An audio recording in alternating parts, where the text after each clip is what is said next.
¿Qué tal? Buenas.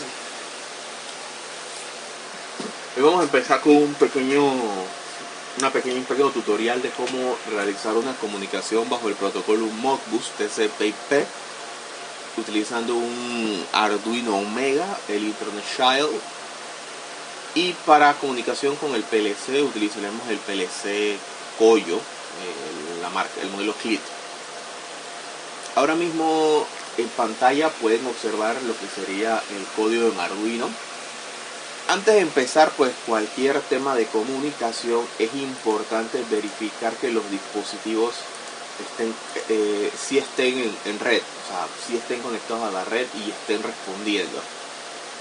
En este caso eso se hace utilizando el CMD, o en este caso símbolos de sistema, una consola, y haciendo ping a la dirección IP del dispositivo en cuestión.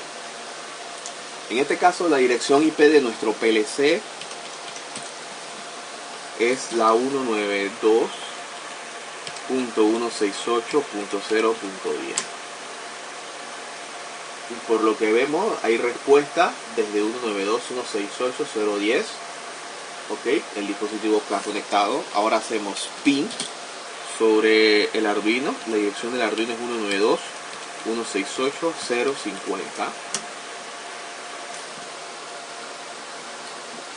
Excelente, también tenemos respuesta.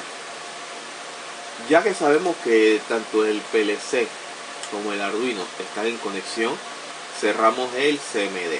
Ahora vamos a analizar un poco el código fuente que vamos a utilizar para esta aplicación. ¿Okay? En este código fuente podemos notar primero la inclusión de las librerías. En este caso son la librería SPI para la comunicación a través del puerto serie, la biblioteca Ethernet para utilizar el Ethernet Child, y por último tenemos la biblioteca MGS Modbus H. Es una biblioteca que desarrolló un usuario de internet que permite realizar la comunicación en Modbus TCP/IP. Hay varias bibliotecas que permiten hacer este tipo de comunicaciones. Algunas otras bibliotecas realmente están enlazadas en el uso de, por ejemplo, los Child para comunicación Wi-Fi, pero igual tienen las funciones. Se pueden utilizar esas librerías siempre y cuando sea la comunicación TCP/IP. Si en tal caso quiero utilizar comunicación a través de puerto serial, tendría que ser una librería Modbus RTU. En nuestro caso, la librería que estamos utilizando es una librería Modbus bajo el protocolo TCP/IP. ¿Okay? La primera variable que encontramos, MB, en este caso MB es una variable asociada al holding register. Tenemos la configuración del puerto serial. El primer valor que se asocia es el número de la tarjeta de red, el número MAC, nuestra dirección IP, la puerta de conexión, en este caso es la dirección del router al cual yo me estoy conectando, y por último la subnet. Después empezamos la configuración o la inicialización del puerto serie y la creación de las variables asociadas al holding register. Tenemos primero serial begin, que eso es para iniciar el puerto serial. También tenemos entonces la creación del holding register y la activación del Ethernet Child. La activación del Ethernet Child se hace a través de esta función llamada ethernet.begin, y sus parámetros son el número MAC, el IP, el gateway y el subnet. Cuando ustedes verifiquen literatura relacionada al protocolo Modbus TCP/IP, se dan cuenta que cada bloque de memoria tiene una dirección específica. En el protocolo Modbus TCP/IP, los bloques de memoria específicos para el holding register comienzan en la dirección 400.000. 400.000, no 400.001. ¿Sí? Sí, creo que sería la forma de leer el número 400.001. A partir de la dirección 400.001 comienza el holding register. En el caso del PLC Koyo, esa dirección del holding register no corresponde a la 400.001, corresponde a la 4.000.001. Cada fabricante también es libre, por ejemplo, de asignar los bloques de memoria según la cantidad de memoria que tengan, las capacidades físicas de su dispositivo, entre otras variables. Ahora mismo, por ejemplo, tenemos declarado 12 registros para el holding register. Después pasamos a lo que es el ciclo en sí. En el void loop tenemos primero que todo que verificar que la comunicación a través del puerto serial esté disponible. Esto se hace a través de un ciclo if y la función serial.bible. Esta función verifica que en el puerto serial hay algún dato distinto de 0 o mayor a 0. Como tal, 0 se refiere a un dato, pero en este caso, si hay 0, ahora mismo ya va a dejar un 0 en el holding register. Si por el contrario aumenta el valor de 0 o es un valor distinto a 0, de una o de forma inmediata, él va a hacer la escritura de ese dato en las variables internas asociadas a holding register dentro de nuestro Arduino. Una vez que hace la lectura, agarra y se crea una función de carácter, una función de tipo string, y en esa función de tipo string se lee serial.readString. Esta es la función que se utiliza para la lectura del puerto serial.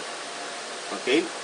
Esa variable str se almacena en una variable llamada data y se convierte a un dato de punto flotante, el cual se almacena en la variable mb.mbdata espacio set. Exacto. La variable data, o el carácter que se transformó de string a flotante, se almacena en una matriz o en un array en la posición 0. El array o la matriz tiene por nombre mb.mbdata 0. Después hay una función de bulk data que está asociada directamente pues, a la definición de las funciones propias a utilizar en el protocolo Modbus. Esta otra función asociada pues, al protocolo Modbus, mbcrun, son funciones que están declaradas dentro de la biblioteca. No entraremos en detalle pues, a explicar la creación de una biblioteca. Escapa un poco de la perspectiva de este tutorial. Una vez que el código ha sido creado, el código se quema o se graba en el Arduino. Y ya una vez tenemos el código grabado en el Arduino, pasamos directamente al LabVIEW y observamos nuestro diagrama de bloques. En el diagrama de bloques podemos ver todo lo necesario para hacer la lectura. Por ejemplo, la lectura que nosotros vamos a hacer lo siguiente: vamos a escribir en el puerto serial del Arduino y vamos a leer la variable que se ha guardado en un bloque de memoria específico del Arduino para verificar que el Arduino se está comportando, en este caso, como un dispositivo que opera bajo el protocolo Modbus TCP/IP. ¿Ok? El primer bloque de código que tenemos aquí es el bloque que nos permitirá leer el holding register. Como dato curioso, cuando LabVIEW va a leer el holding register, él asume que la dirección por defecto de donde comienza el holding register para LabVIEW es la dirección 0.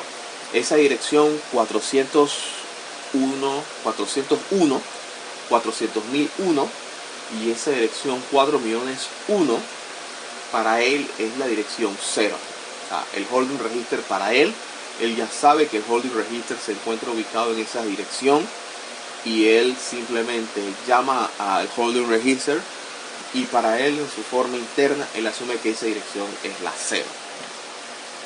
Es un dato importante a la hora de desarrollar programas en LabVIEW, tener en cuenta ese pequeño detalle a la hora de utilizar el holding register. Incluso cuando se vaya a trabajar con dispositivos PLC, por ejemplo, él da los dispositivos PLC o cualquier otro dispositivo que trabaje por el protocolo Modbus TCP/IP, da la dirección en dos formatos. Nos da la dirección en el formato, ¿cómo les puedo explicar? En el formato 984, Modbus 984, y también nos da la dirección hexadecimal. Entonces, puede darse el caso de que esa dirección hexadecimal o sea, el valor de esa dirección en hexadecimal no corresponda con el valor de esa dirección en 984. Voy a tratar de darles un ejemplo antes de proceder. Voy a buscar ahora mismo el address speaker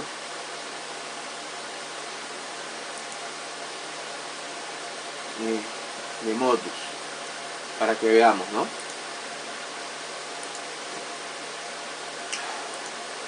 Voy a agregar la vista.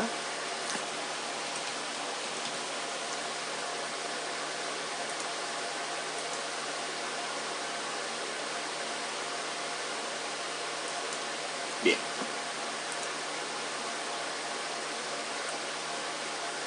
Ahora mismo estamos viendo lo que se llama el address speaker. ¿Correcto? Bien, vamos a ver esto. El holding register es un registro de tipo entero y en el caso de nuestro PLC se guarda en lo que es el data register o data register single word DS. Por ejemplo, la dirección que ella tiene en el protocolo Modbus para este PLC en específico es lo que le mencionaba, es la dirección 4.000.001. Y las funciones que acepta son la 3, 6, 16. Eso quiere decir, por ejemplo, 3 es una función solamente de lectura, la 6 creo que es lectura y escritura, la 16 ahora mismo no la recuerdo. ¿Correcto? Pero miren la dirección que él tiene en su formato Modbus 984, que es 4.000.001. Esa misma dirección en hexadecimal tiene el valor de 0000H. Si ustedes transforman 00000H, 4 ceros y una H, de hexadecimal a binario,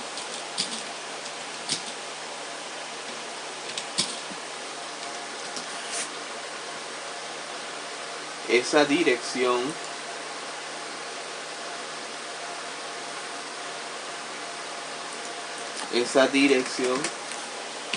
corresponderá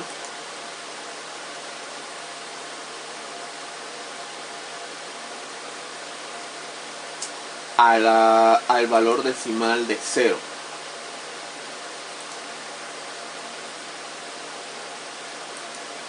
¿Ok? Si ustedes convierten la dirección 000H, que tiene un valor decimal, hexadecimal a decimal, esa dirección corresponde a 0. Es por eso que el LabVIEW, cuando está buscando el holding register, no lo va a buscar en función del valor que tenga de ese bloque de memoria. Él va a usar el valor no usa el valor hexadecimal ni el valor que te da la dirección en el Modbus 984. El LabVIEW va a utilizar el valor de esa dirección en decimal. Es por eso que entonces deben conocer el valor de esa dirección. Porque, por ejemplo, vuelvo y repito, la dirección en Modbus y la función que él puede utilizar es la 4.000.001. Es su valor en Modbus 984. El valor de esa dirección en hexadecimal comienza en 000H. Comienza la dirección o el bloque de memoria 0. Lo interesante es que cuando ustedes vayan a ver, por ejemplo, las variables como la X también es una variable que comienza en 0. La única diferencia es la ubicación de los bloques de memoria y cómo LabVIEW accede a esos bloques de memoria. Por ejemplo, LabVIEW discrimina que está buscando una variable correspondiente al holding register y sabe que el holding register es un registro de enteros o una palabra simple. Entonces él discrimina eso. Entonces eso es algo que deben tener mucho en cuenta a la hora de desarrollar aplicaciones en LabVIEW. De que no deben utilizar el LabVIEW, el valor de la dirección en Modbus 984, sino que deben utilizar el valor de esa dirección convertida del valor hexadecimal al decimal para poder ubicar esos bloques de memoria. Si no, van a tener un problema serio a la hora de desarrollar ese tipo de, o desarrollar aplicaciones si no toman eso en cuenta, ¿no? Ya conociendo eso de antemano,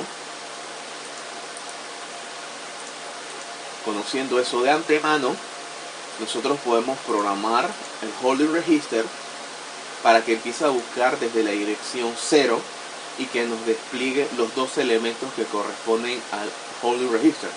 A la hora de buscar los elementos que corresponden al holding register, él los nombra 1, 2, 3, 4, 5, 6 hasta n, ¿correcto? Esto, como les mencioné, este bloque es para leer eso. Ya más o menos hemos explicado lo que hace aquí. Esta función que ahora mismo estoy señalando es lo que se conoce como una instancia. Esta es una instancia para un maestro TCP/IP. En este caso, como en una red TCP/IP solamente puede existir un maestro y un sinnúmero infinito, bueno, no infinito, un número finito de esclavos, yo declaro que mi computador, o en este caso mi software LabVIEW, es un maestro. En este caso, como maestro, él puede pedirle información a los diferentes esclavos. Entonces, este bloque de función tiene la capacidad de ser declarado, o es un bloque polimórfico, puede ser declarado como un nuevo maestro TCP o un nuevo maestro serial. El nuevo maestro serial se utiliza en comunicaciones RTU, o lo que es el modus RS485, que es cuando estamos utilizando los puertos seriales o el puerto RJ45 en algunos dispositivos PLC. Ok, en este caso, como vamos a hacer la comunicación a través de TCP/IP, vamos a utilizar New TCP Master, por lo que esta primera línea de código nos va a permitir encontrar, o mejor dicho, leer el registro o el holding register de nuestro Arduino. La segunda parte de este código, que es la que vemos acá abajo, es la que nos permite escribir datos en ese holding register. En este caso vamos a utilizar la librería Visa, o sea, no estamos utilizando una librería específica para trabajar con el puerto serial. Ojo, cabe mencionar que la librería para trabajar con Modbus debe ser descargada del VPIM Browser de National Instruments. Volviendo al tema, como les mencionaba, la segunda parte de este bloque corresponde a la escritura a través del puerto serial de una variable, que en este caso yo quiero tener control de una variable que quiero utilizar para hacer pruebas. Yo quiero testear mi PLC, yo quiero saber si mi PLC está trabajando bien o si cualquier otro dispositivo, un chiller, pudiese ser un chiller.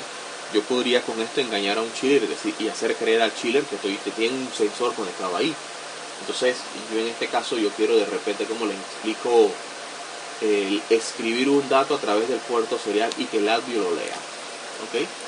En este caso, utilizo la función Visa Resource Name, que no es más que una función que me permite un bloque o un BI que me permite seleccionar el puerto con el cual estoy comunicándome. Esta que está aquí, el Visa Control Serial Port. Y también me permite configurar la velocidad de conexión, que en este caso para el Arduino en específico es de 9600 baudios. Una vez dentro de este bloque debemos introducir el valor numérico que debemos escribir, y hay que hacer una observación. El puerto serial trabaja con cadena de caracteres, o caracteres, así que el valor numérico debo convertirlo a un carácter, ¿correcto? Y lo hago a través de la función write visa, que me permite escribir un dato a través del puerto serial. Después repito el bloque write visa, pero en este caso utilizo un salto de línea. Este es para que los datos, bueno, realmente es eso, es un simple salto de línea. Por ejemplo, cuando el dato se vuelve a escribir y lo vaya a leer, lo lee en otra línea. Es como si de repente yo no fuera a escribir la palabra mi mamá me mima en un párrafo y todo pegado, sino que yo quiero escribir mi mamá me mima, no con espacio, sino con salto de línea. Escribo mi en una línea, mamá en otra. Bueno, esto es lo que hace. Realmente no es necesario porque él se queda leyendo paso a paso, pero bueno, en este caso la utilizamos para tener saltos de línea. Más que todo facilita un poco la lectura en algún tipo de monitor del puerto serial. Y se los menciono porque cuando trabajen con la lectura a través del puerto serial y si no utilizaran ese salto de línea y enviaran la información directamente al LabVIEW sin ningún tipo de separador o sin ningún tipo de salto de línea como este, lo que obtendrían sería esto, un conjunto de datos pegados. Y si de repente ustedes quisieran utilizar un monitor serial para verificar qué datos están pasando a través del puerto, no podría discriminar un dato de otro. Ahora, la forma legal o la forma correcta de trabajar con el puerto serial es bit por bit. O sea, es sin utilizar ningún tipo de separador, no, o sea, es una cadena de datos infinita. Es la forma correcta como se debería trabajar el puerto serial y es la más eficiente. Pero al nivel que nosotros nos encontramos en este pequeño tutorial y para la aplicación específica que queremos desarrollar, porque ojo, eso es otra cosa. Si por ejemplo nosotros nos sentamos a leer bit por bit, es porque nosotros sabemos la longitud de cada bit que va a entrar de antemano. Como en este caso yo no la conozco, yo puedo introducir el número 2 como podría introducir el número 1000 o el número 3500. O sea, no tienen el mismo peso binario ni la misma longitud de cadena. Por lo que entonces utilizar la lectura de bit por bit no es lo más conveniente. En este caso sería mejor utilizar algún tipo de separador para poder hacer la lectura. Es por eso que utilizamos este separador, que es un salto de línea. Y por último tenemos fuera del ciclo for, pues los correspondientes cierres de instrucciones. Para el caso de Modbus TCP/IP tenemos el Master Modbus Close, y en el caso del Visa tenemos el Visa Close. Esto cierra la instancia. O sea, esa es como la configuración básica para leer los VI, o para hacer ese tipo de comunicación con dispositivos externos. Si por ejemplo quisiéramos hacer comunicación TCP/IP, es la misma configuración. Tienes un bloque que establece la comunicación o la instancia, tienes un bloque que hace la lectura o la publicación del dato, y tienes un bloque que cierra esa instancia. O sea, esa es la configuración básica de cualquier tipo de comunicación o escritura que hagas con dispositivos externos a tu computador. ¿Ok? Es como un paradigma de comunicación y es una de las bellezas que tiene el audio, pues es bastante sencillo desarrollar este tipo de comunicaciones, ¿no? Ok, ya una vez establecido y explicado un poco esto a grosso modo, los archivos los dejaré en la descripción del video, un enlace para Google Drive. Una vez que ya tenemos, por ejemplo, definido nuestro diagrama de bloques y lo que vamos a desarrollar con él, pasamos a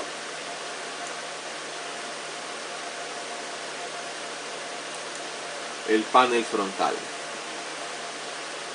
En el panel frontal nosotros nos vamos a encontrar en este caso con el Visual Resource Name, que es donde nosotros seleccionamos el puerto COM, el Starting Address, que es donde comienza la dirección a la cual queremos acceder. Tenemos un controlador de perilla, que es el que nos permite escribir un dato en el Holding Register. Ok. Antes, por ejemplo, antes de iniciar vamos a hacer algo, vamos a observar cómo se comporta el VI.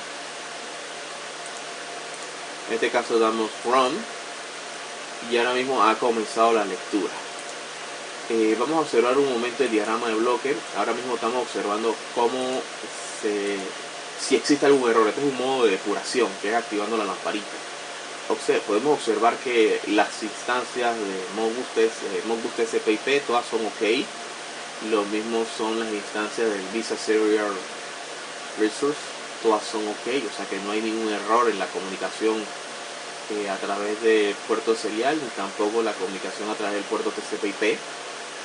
Por lo que si verificáramos qué está ocurriendo en el panel frontal, debemos encontrar, ok, ya debería haber escrito el valor. Ok, aquí tiene el valor que hemos puesto en nuestro indicador 591. En este caso era un valor de coma flotante. Lo ha introducido aquí en el Holding Register, pues ya ha entrado con un valor de tipo entero. Eso es porque el Holding Register como tal está declarado como un registro de tipo entero. Pudiésemos cambiar y utilizar otro tipo de registro, tal vez flotante, para guardar los datos, ¿no? Por ejemplo, acabamos de cambiar el valor a 125.0448 y se acaba de cambiar. Ahora, este valor que yo tengo en el Holding Register, o sea, que estoy escribiendo en el Arduino, ese mismo valor que estoy escribiendo en el Arduino lo estoy leyendo en nuestro PLC Koyo. ¿Ok? Lo estoy leyendo en nuestro PLC Koyo. Si nos fuéramos ahora mismo a nuestro PLC Koyo, vamos a ver que tenemos una variable o una instancia Modbus. Vamos a explicarla de forma rápida antes de entrar en materia. Ahora mismo está corriendo, vamos a salir del modo ROM, vamos a salir a offline, vamos a desconectarnos. Ok, ya nos hemos desconectado. La primera línea de código que podemos observar, que es esta. En esta primera línea declaramos la comunicación a través del protocolo Modbus TCP/IP. Ese bloque, ¿dónde se encuentra? Se encuentra aquí, en Communication. Ok, hay dos. Hay uno que es para recibir y uno para enviar. En este caso yo estoy enviando un dato desde el puerto TCP/IP hacia el PLC o hacia la red TCP/IP, o estoy publicando un dato. Entonces en este caso yo en mi PLC quiero que mi PLC lea. Ok, cuando doy leer, por ejemplo, me aparece esta configuración que es para recibir, ¿no? Déjeme ubicar para mostrárselas.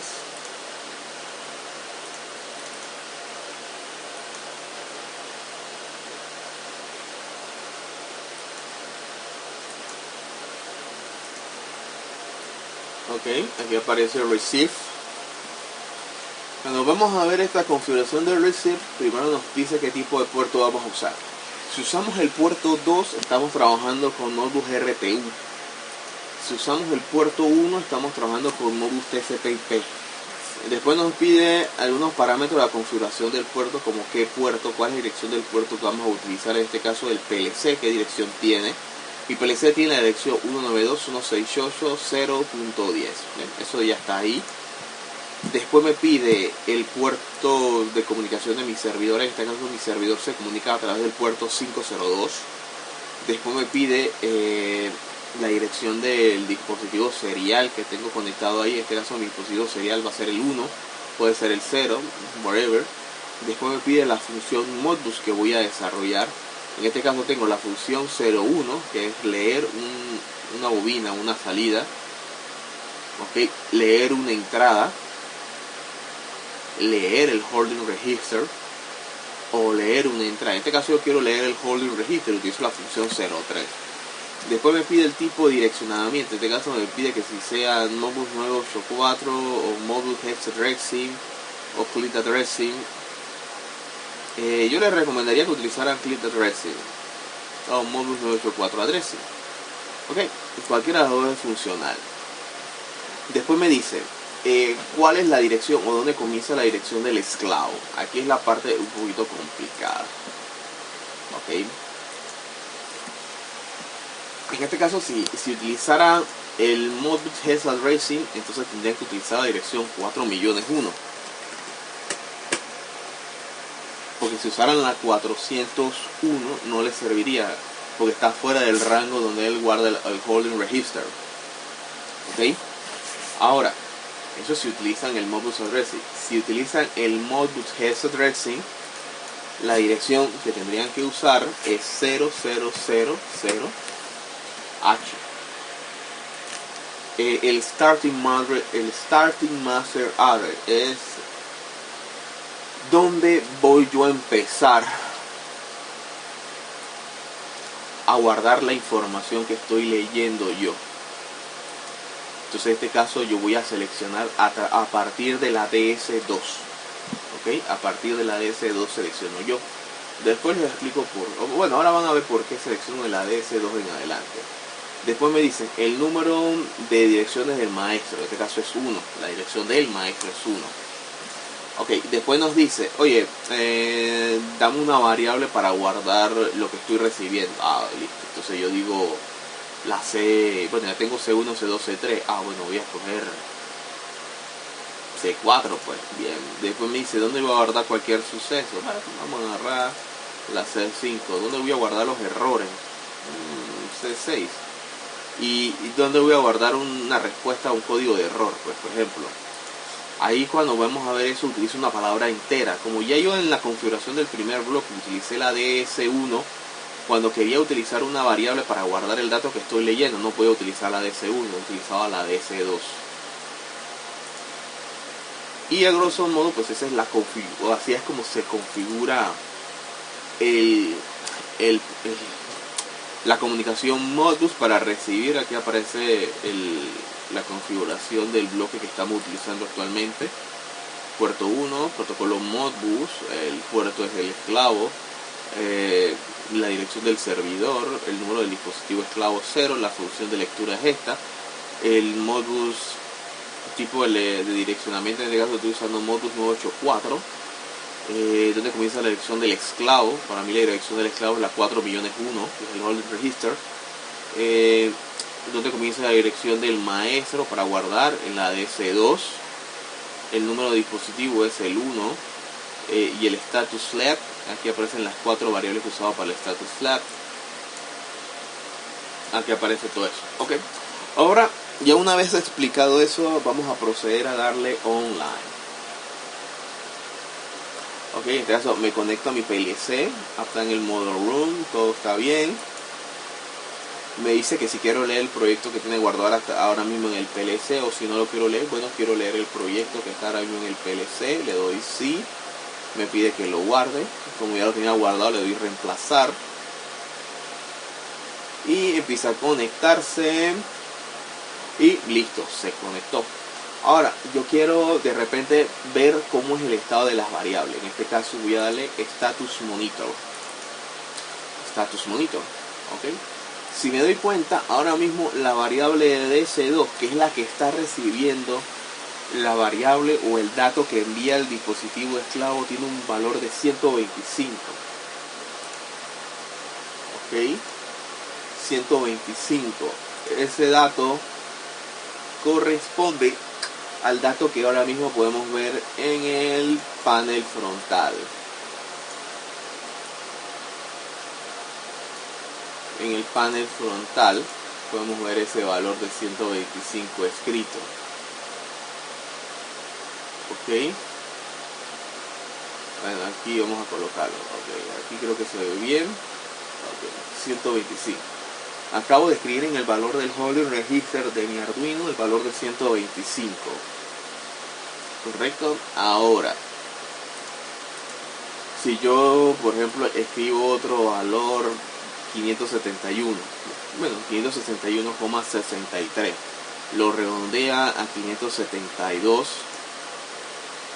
veo lo siguiente: acabo de actualizar el valor de 572, pero acabo de poner una condición, que si la variable DS2 es mayor o igual que 500, él active la salida Y01.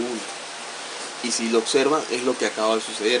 Apenas el valor cambió a 500, la variable se encendió, se activó. Ahora, si por ejemplo yo bajo a 546, ok, permanece encendida. ¿Qué pasa si bajo por debajo de 500? ¡Pum! Se apagó, estoy en 396. ¿Correcto? Se ha apagado. Si por el contrario vuelvo y subo por encima de 500, nuevamente se me enciende mi salida. Entonces, yo ahora mismo estoy actuando a través, bueno, es una comunicación un poco complicada, pero a grosso modo me estoy comunicando a través, o estoy escribiendo el valor de un dato a través del puerto serial. Estoy publicando ese dato a través de la red TCP/IP utilizando el protocolo Modbus TCP/IP, y todo eso lo estoy haciendo a través de un Arduino. En este caso el Arduino Mega está sirviendo como un servidor, y en el caso del PLC está sirviendo como un maestro. ¿Ok? Y esto es básicamente un ejemplo de la comunicación. Por ejemplo, si bajamos el dato a 0, el Holding Register bajó a 0, se acaba de apagar el PLC.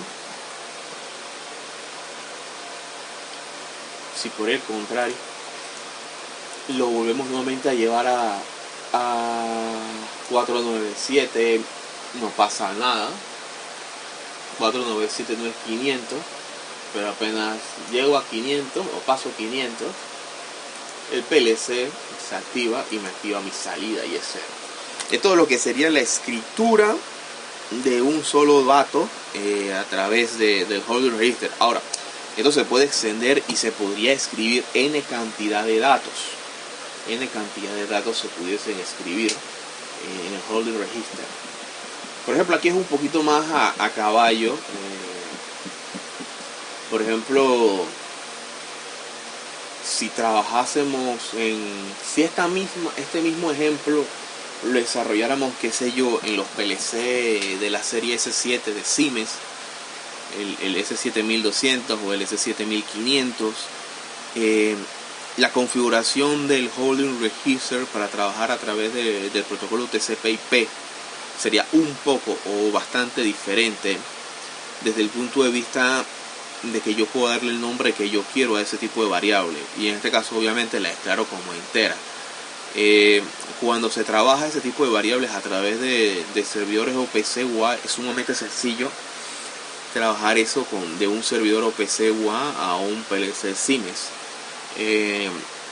Igual también se puede trabajar en LabVIEW, pero como le digo, o sea, Siemens en ese aspecto pues es una marca mucho más grande y es libre de, por ejemplo, desarrollar sus propios protocolos de comunicación o tener sus variantes, más que todo para proteger pues su propiedad intelectual.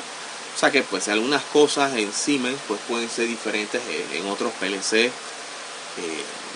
de menor gama, o no tanto de menor gama, sino que de otros PLC con otro tipo de funciones. La serie S7 de Siemens es bastante compleja, es una serie sumamente completa también. Y como le digo, o sea, Siemens para todo desarrolló un producto, ¿no? Por ejemplo, Siemens para logos tiene su propia plataforma de programación. Para la serie S7 utiliza el TIA Portal, que es una plataforma sumamente completa que implica la programación. También incluye algo llamado WinCC, también es sumamente completo. Fuera de eso también incluye un simulador de PLC. O sea, Siemens incluso simula o emula la tarjeta de red. O sea, que uno pudiera hacer prácticas de protocolo TCP/IP emulando la red o un PLC conectado a un router, pues.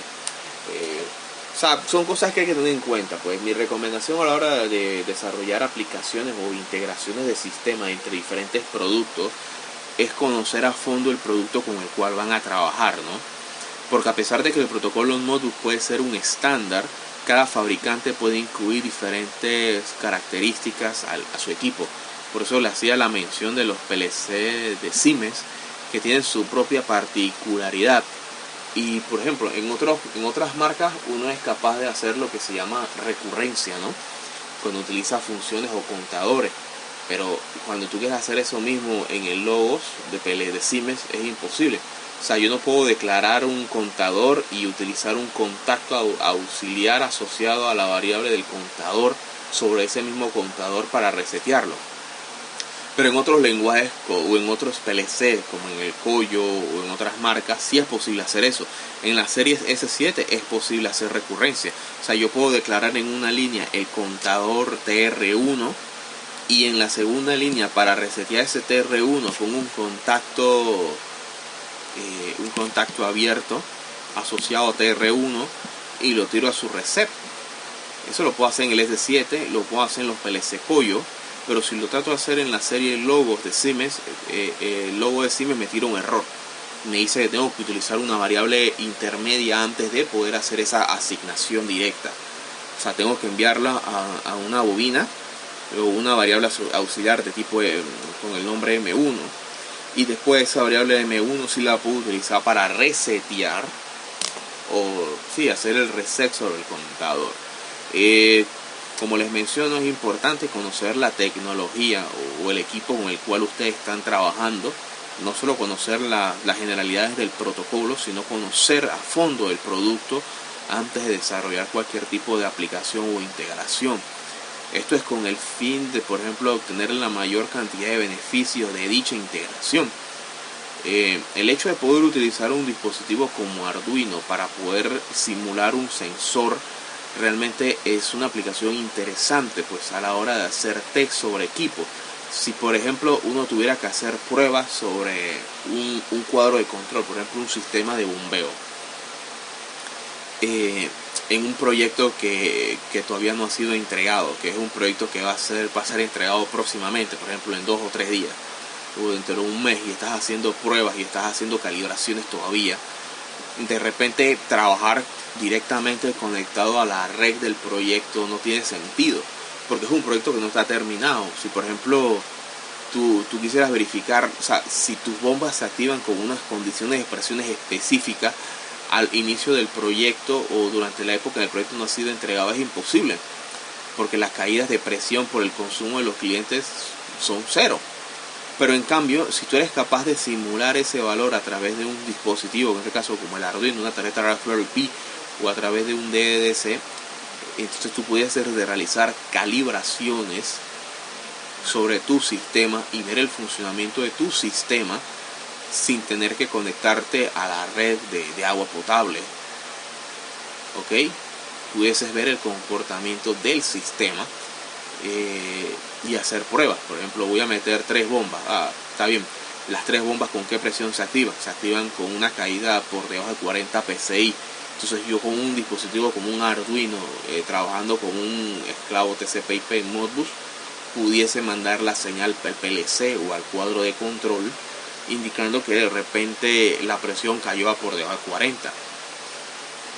Y puedo activar las 3 bombas, ver cómo se comporta el sistema. O sea, son características pues que, como les menciono, son importantes a la hora de tener en cuenta, ¿no?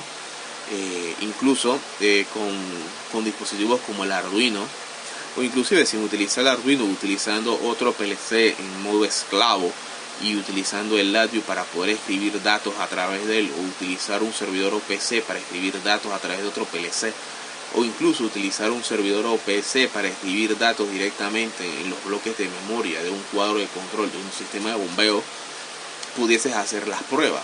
Incluso a través de una plataforma como LabVIEW pudieses crear un banco de pruebas digital para un sistema de bombeo. Pudieses incluso configurar el arranque de unos generadores, pudieses probarlos también, ¿no? Si por ejemplo los generadores están funcionando con una señal, por ejemplo, bueno, más aún, esa es una aplicación sumamente interesante. El caso de los generadores eléctricos, cómo enciende un generador eléctrico. Por lo general el generador eléctrico se activa con unos contactos secos asociados por lo general a un ATS, ¿ok? El ATS manda una señal al generador y el generador recibe esa señal de que se fue la fuente y se activa. Bueno, no tanto así, sino que el ATS recibe una señal pues de un contacto seco de algún breaker y ese breaker le dice, me fui, se fue la luz. O de repente, pues la última vez que vi una aplicación en un centro comercial de acá Panamá, que queda en Costa del Este, y me voy a reservar el nombre, utilizaban un protector de fases. En caso tal de que el voltaje bajara dentro de cierto rango, enviaba una señal y activaba los generadores. Esa es una aplicación, ¿ok? Esa es una aplicación específica. Ese tipo de aplicaciones que realmente responden a tener una señal física de un dispositivo, pudiese hacer el caso que, por ejemplo, los breakers por lo general, pues se puede solicitar el breaker con unos contactos auxiliares que pueden ser, por ejemplo, normalmente abierto en el caso de que la fuente esté energizada, y cuando la fuente se energiza envía una señal, un 1 lógico o 24 voltios. Ese sería un contacto normalmente abierto, ¿sí? Un contacto normalmente abierto, que bajo condiciones energizadas siempre está abierto. Cuando se pierde fuente, cierra los contactos y activa la bobina. Es un ejemplo, pero es un dispositivo físico. Lo mismo puede ser un variador de frecuencia, un protector de fases, son dispositivos físicos. Lo interesante en el caso de la aplicación de los generadores eléctricos, de repente pudiese ser asociar el generador eléctrico a una señal digital a través del protocolo Modbus 485. ¿Ok? Una señal digital a través del protocolo 485 que me active los generadores en función, pudiese ser en este caso una señal que se envía a través de los medidores eléctricos. Pudiese ser los medidores eléctricos, los actuales medidores eléctricos trabajan con el protocolo Modbus 485. Entonces eso pudiese ser una muy buena opción para poder trabajar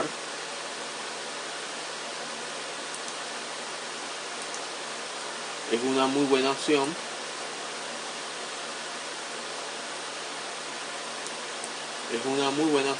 para poder trabajar la activación de un generador eléctrico. Por ejemplo, los medidores de B-Sharp son medidores que trabajan en Modbus.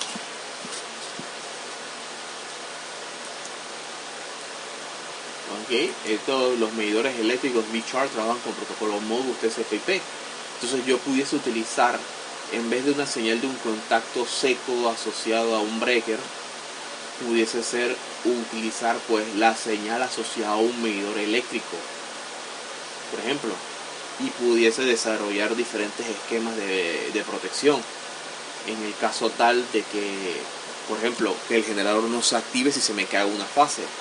Por ejemplo, si se me cae una fase, en vez de activar el generador, de repente lo que yo hago es simplemente disparar el breaker. Se fue una fase, dispara el breaker, dispara el breaker y después uno va y verifica. Bueno, es una forma de decirlo, en el sentido que vas, disparas el breaker y verificas por qué se fue la fase. Realmente no has perdido energía, ¿no? Porque pudiera darse también el caso de que puedas tener un tablero trifásico y haya varias cargas monofásicas. Y en ese sentido lo único que tú hiciste fue perder parte de la carga, ¿no? No perdiste todas las cargas, sino que perdiste parte de las cargas conectadas a una determinada fase. Pudiese darse el caso que tengas un tablero trifásico con un conjunto N de breakers monofásicos. ¿Y dónde pudiese ocurrir eso? Puede ocurrir en un centro comercial, específicamente en un tablero que alimente locales pequeños. Entonces, en ese caso, de repente, ese tablero de locales pequeños, cuando se te fue una fase, o sea, tú no quieres activar el generador porque tú no has perdido toda la potencia, o sea, simplemente has perdido parte de la potencia. Ahora, pudiese ser el caso, no quiero decir que sea el protocolo correcto, pero es una forma de darles a entender de que si, por ejemplo, tomásemos señales más adecuadas, pudiésemos hacer cosas mucho más interesantes. Como les menciono, si tomamos la señal en este caso de un medidor de estos B-Sharp que trabajan con el protocolo Modbus TCP/IP, pudiésemos lograr hacer muchas cosas mucho más interesantes, ¿no? Especialmente a la hora de la medición de energía eléctrica y activación de generadores eléctricos. Es una cosa que le dejo en mente, pues realmente